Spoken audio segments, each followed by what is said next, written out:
먼저 날려서 역사의 주인공이 된 사람들. 역사와 고전 속에 담긴 어려운 수싸움을 이제부터 쉽고 간단하게 풀어드리겠습니다. 과거는 단순한 기록이 아니라 오늘을 이해하고 내일을 준비하는 열쇠입니다. 콜렉타 히스토리아는 시대와 문화를 초월하여 잊혀진 이야기, 흥미로운 사건, 위대한 인물들을 조명합니다. 역사의 조각을 모아 새로운 시선으로 풀어가는 콜렉타 히스토리아. 구독, 좋아요, 알림 설정 부탁드릴게요.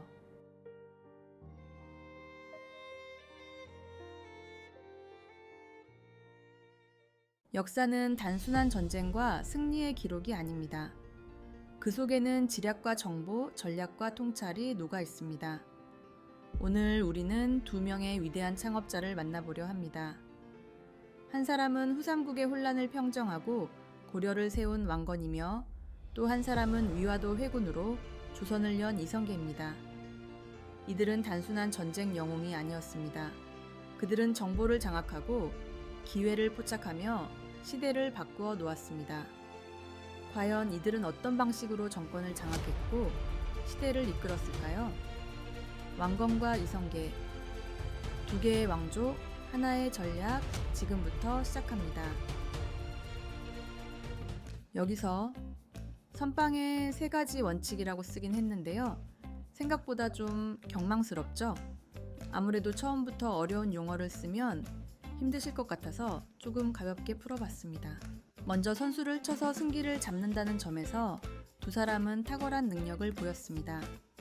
다만 두 사람의 접근에는 다소 차이가 존재했습니다. 지금부터는 이들이 보여준 선빵의 3가지 원칙을 다루면서 이들의 같은 점과 차이점을 하나씩 살펴보겠습니다. 왕건과 이성계, 이 두 사람에게 정보는 생명이었습니다. 그들은 전장을 지배하기 위해, 권력을 창출하기 위해, 그리고 역사의 흐름을 바꾸기 위해 정보를 수집하고 분석하며 전략적으로 활용했습니다. 먼저 왕건의 정보전을 살펴보겠습니다. 여러분도 잘들 아시지만 왕건은 29번의 결혼을 통하여 막강한 호족 네트워크를 구축했습니다. 혹자들은 이 부분을 지나치게 강조해서 그저 웃음거리나 화제거리로 삼으려고들 합니다. 그러나 이 호족 네트워크는 단순하게 왕건이 협력자들을 얻는 것 이상의 의미를 지닙니다. 그가 구상한 고려는 왕이 단순히 높은 자리에 앉아 아랫사람들에게 군림하는 나라가 아니라 백성들과 함께 호흡하며 나아가는 네트워크의 나라였습니다. 그런 점에서 왕건의 혼인을 통한 세력 구축은 남다른 의미를 지니고 있습니다. 이러한 혼인 네트워크를 살펴보면 왕건의 정보 전략을 파악하는 데 도움을 받을 수 있습니다.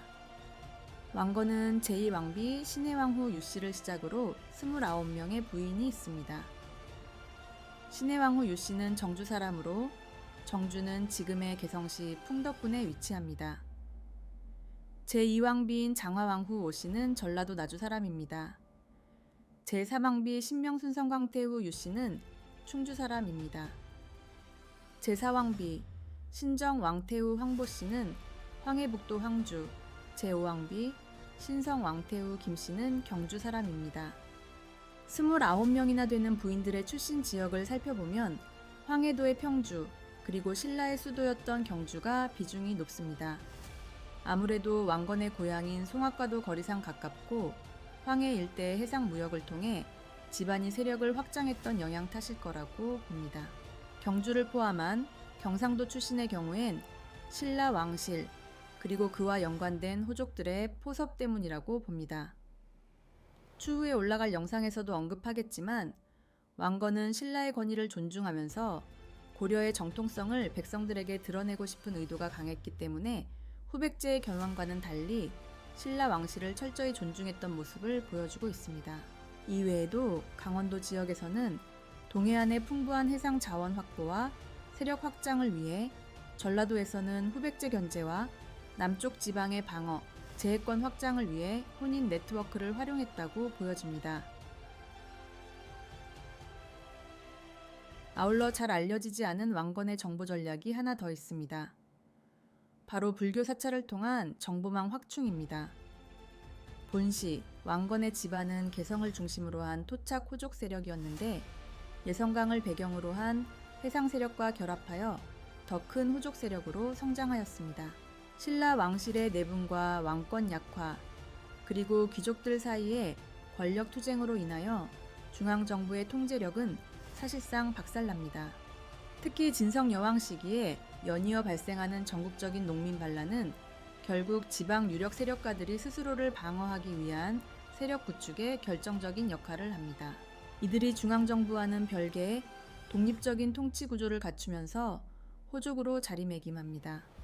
이 힘의 공백을 절묘하게 파고들며 선종이 호족들의 정신적 후원자로 등장합니다. 선종은 기존의 교종과 달리 국가 불교 시스템에 구애받지 않았습니다. 즉, 각 지방의 산재한 사찰들이 독자적으로 운영하며 세력을 유지해온 것입니다. 특히 경전을 중심으로 교리를 탈피하여 직관적인 깨달음을 중시하고 비교적 간단한 수행을 선호했기 때문에 실용적이며 실리적인 가치관을 추구한 호족들은 선종과 그 궤를 같이 합니다. 왕건의 조주 부친도 그 세력권 내에 여러 선종 사원을 경영하고 있었습니다. 왕건 역시 선대의 방식대로 선종을 지원했으며 선종의 여러 승려들과 교류하면서 독자적인 네트워크를 확보하여 정보 수집 세력으로 그들을 활용합니다. 이렇게 형성된 왕건의 정보망은 왕건에게 4가지의 이득을 가져다 줍니다. 첫째, 동해안 해상 세력의 확보. 둘째, 중남부 방어선과 기지 확보. 셋째, 한강을 포함한 교통 요충지의 장악. 넷째, 해상 무역 및 교류의 통로를 확보하는 것입니다. 왕건은 이러한 풍부한 정보망을 바탕으로 5대 십국 시대로 진입한 중원, 그리고 사만의 주인을 가리는 패권 쟁탈전에서 시대의 흐름을 읽어내는 힘을 가지게 됩니다. 또한 신라가 쇠약해진 상황에서 자신만의 독자적인 해상 세력이 이를 대체하게 되는 이익을 누리며 5월과 교류하면서 선진 문물을 흡수하고 장차 자신의 세력이 신라를 대체하는 해상 왕국으로의 위상을 차지하게 될 기반을 마련합니다. 이제 이성계의 정보전을 살펴보겠습니다. 이성계의 정보전은 크게 3가지의 축을 중심으로 형성됩니다.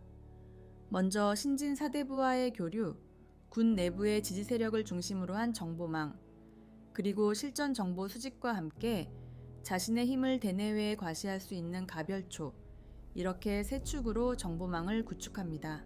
신진 사대부와의 교류를 통해 이성계는 혼맥으로 우선 중앙 정치 세력과 연을 맺습니다.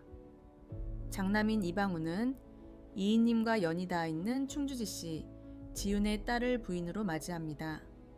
차남 방관은 경주 김씨, 판예빈 시사 김천서의 딸과 혼인합니다. 삼남 방인은 최영과 11촌 사이인 최인두의 딸과 혼인하며 사남 방가는 여흥민씨, 민선의 딸, 오남 킬방원은 여흥민씨, 민재의 딸과 혼인합니다. 특히 이 여흥민씨 가문은 고려 후기의 대표적인 권문세가이기도 합니다. 이들과의 관계를 바탕으로 이성계는 훗날 전쟁이 불가한 4가지의 이유를 주장할 때 막강한 도움을 받게 됩니다. 신진사대부는 백성이 중심이 되는 민본을 주장하며 백성의 삶이 무엇보다 중요하며 안정되어야 한다는 점을 지적하는데 이성계가 민생 파탄으로 연결될 전쟁을 굳이 치러야 하겠냐는 주장이 서로 통하면서 강력한 힘을 형성합니다. 이성계는 변방을 돌면서 엄청난 전공을 세운 바 있습니다. 이는 자연스럽게 그를 지지하는 세력을 형성하게 되면서 중앙정부와는 별개의 독자적인 네트워크 형성에 일조합니다. 따라서 중앙정부의 의견이 자신들과 맞지 않다는 판단이 서게 되면 언제고 그들은 고려의 군대가 아닌 이성계의 군대가 될 확률이 매우 높았다고 볼 수 있습니다.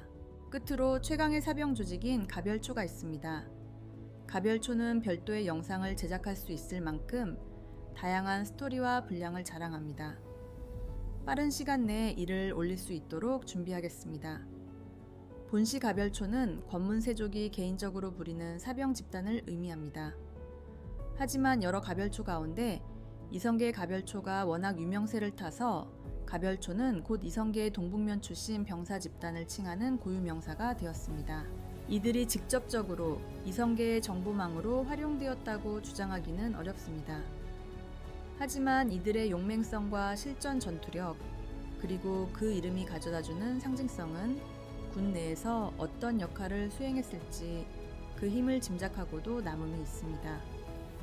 특히 위화도 회군과 같은 큰 사건이 성공하려면 군 내의 정보 수집과 감시 능력은 필수적이었을 것이며, 이런 역할은 자신만의 친위 조직인 가별초가 아니라면 이성계가 쉽게 맡길 세력은 없었을 것입니다. 곧이어 첫 번째 요소의 정리와 두 번째 이야기로 돌아오겠습니다. 구독, 좋아요, 알림 설정 잊지 마세요.